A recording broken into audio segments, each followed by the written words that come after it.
different brains produce different realities, right? So when I say that, yes, there's one shared reality we're all in, but we all have different interpretations of that reality. Like, what's a debate, really? It's two realities clashing between each other to find the shared truth, right, between those two realities. What is true? What is correct, right? This is the whole reason why you have conflict, right?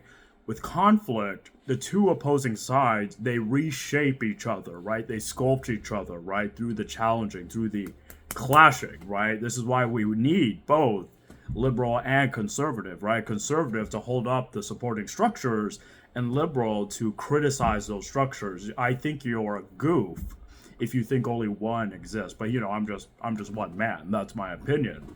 So when I say different brains, different realities, you also want to see it as like different operating systems, right? I know, right? I'm going like the whole computer right angle here, but the way I see it, people need the world to make sense, especially to them. Like you can even argue, living in this country, you have to be in a light state of delusion.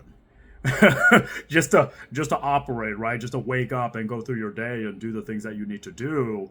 But it's interesting, and in my opinion, I think we all kind of put ourselves in a light state of delusion of our own choosing. That reality that we choose, that we think at the time best serves us, right? A person who sees themselves as weak and vulnerable, excuse me, they're actually getting something out of that, right? Maybe they're getting sympathy. Maybe they're getting attention. Maybe they're getting validation. That's the operating system that they have chosen to live their life with.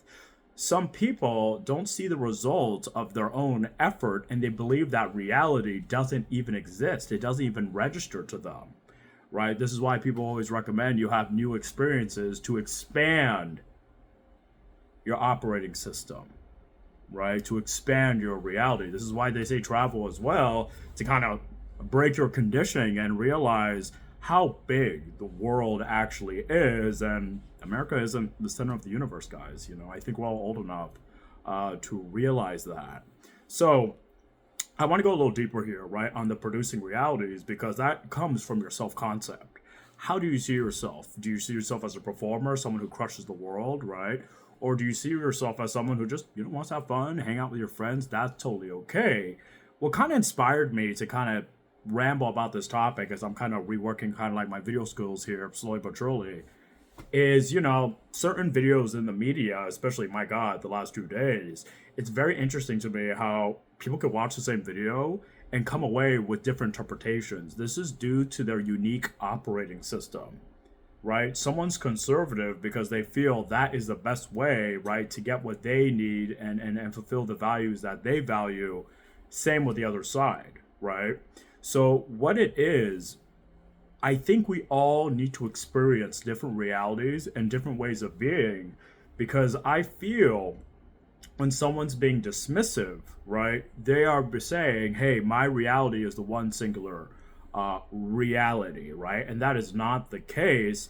The world is a big, big, big place, guys. There's always someone better than you. There's always someone who knows more. There's always someone with a different perspective you never really quite considered before. So I want to talk about how those different brains produce different realities and how they conflict, right? And how they reshape each other.